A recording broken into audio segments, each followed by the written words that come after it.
Welcome to the Agility in Real Life podcast, Take 5 in Real Life. Now your hosts, Mike Studeman, Jeff Lee, and Pat Campbell. Hi, and welcome back to the Take 5 IRL podcast. I'm Jeff Lee, one of the partners at Agility IRL and one of your hosts. I'm Pat Campbell, another partner at Agility IRL. And I'm Mike Studeman, the third partner and other host of this podcast.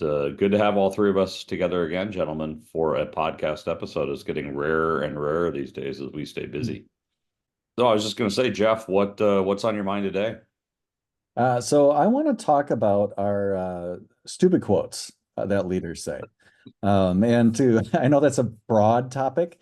Hopefully a number of things are coming to mind for people, but I want to get it in terms of ways that leaders encourage people to try to get more done than they're currently getting done, potentially at the same time as they're reducing staff. So, Pat, do you have a favorite? Well, yeah, it's definitely a rich topic. I guess my favorite is multitask better. Multitask better, that's a good one. I like, we need to evolve faster than the speed of business, which, that's one of my favorites because I don't know what it means. Two, I think that there's a violation of some laws of physics there, but I digress. Jeff, what's your favorite one? Yeah, for me, it's a friend's former boss who was very fond of saying we need to be able to walk and chew gum at the same time. And to him, that meant like walk in four directions at the same time. But, encapsulated into a simple, trivial statement like that made it seem like, oh, yeah, we should be able to do that.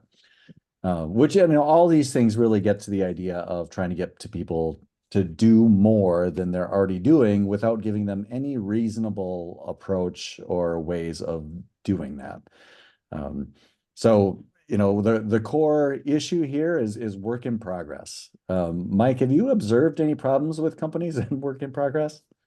Yeah, so and gentlemen, I'll let you correct me, but I don't think we've had a client that does not have too many product development efforts in flight.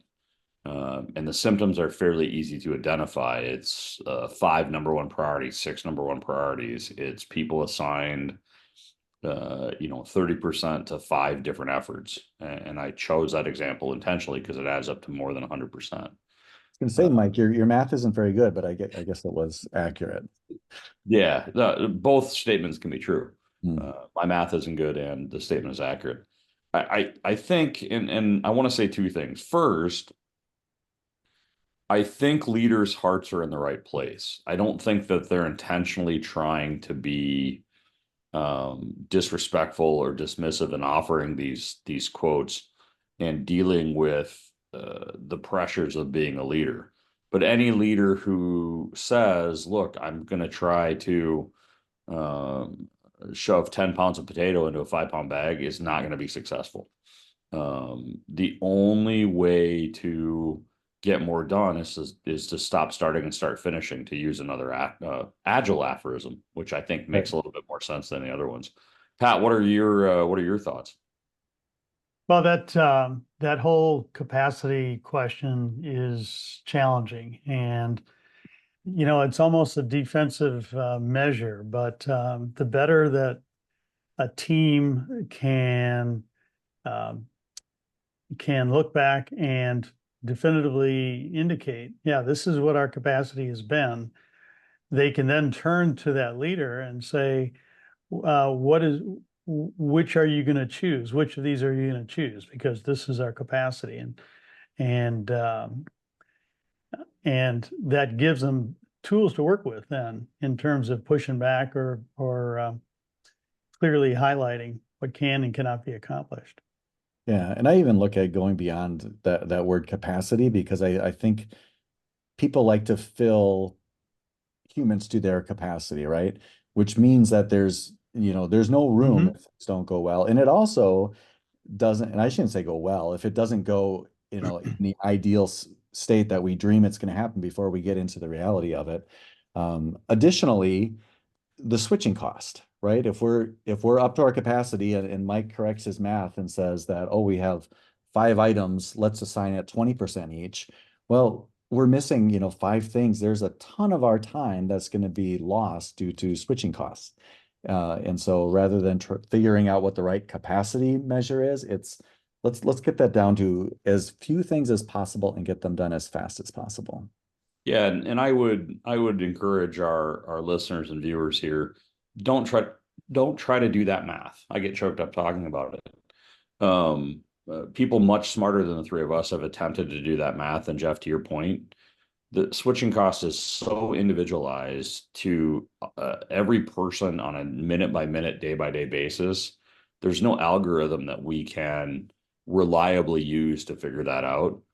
And so don't offer a level of precision that you can't possibly deliver on. You really have to, and once again, I think it comes down to leadership. You really have to prioritize those that you're going to work on, and those efforts that, while ultimately important to the overall mission or vision of the organization, just aren't that important right now. And that's a hard thing to do, but a necessary thing to do if you're going to be effective. All right, so Mike, you're talking about prioritization, get the number of initiatives down as low as possible. Pat, what's your tip to take away here? Look back and get a clear handle on what you can accomplish in those time boxes, and use that to educate your leadership and work with them to negotiate. But it helps to have some solid data there. Exactly. Yeah. And my thought on the data, what I'd encourage you to do is, pull up Jira, whatever you're using to track the work that you're doing. Go into a room with an empty whiteboard and note, the number of things that you've worked on in the last month, 3 months, whatever it is. Mark the start date, mark the finish date of each one, and you're going to have a number of things, right? And so what you're going to see is a lot of things in flight and it taking a long time for any individual thing to get done. And then look at, okay, what going forward, or even looking back, what could we have done to get one thing done really fast? Use that approach going forward. Can we, as we near the end of our time, gentlemen, I do feel obligated to some way reference the 80s song, You Must Whip It. Whip it good. Whip it good, exactly. That's probably our title right there. All right, now as we exit with Devo, and for those of us who are of a certain age, red helmets and other nonsense from a video in our head. Thanks for that, Mike, and Pat. Mike, thanks for the episode. Thanks for joining us. Thanks, everybody. Whip it good. Thank you for joining us on this episode of the Take 5 IRL podcast. If you like it, please go ahead and share it with someone, as well as like and subscribe on your favorite podcast platform. We are available on Apple Podcasts, Spotify, and YouTube. Also, leave us a comment or a suggestion for a future episode. Again, thanks for listening, and we look forward to you joining us next time on the Take 5 IRL podcast.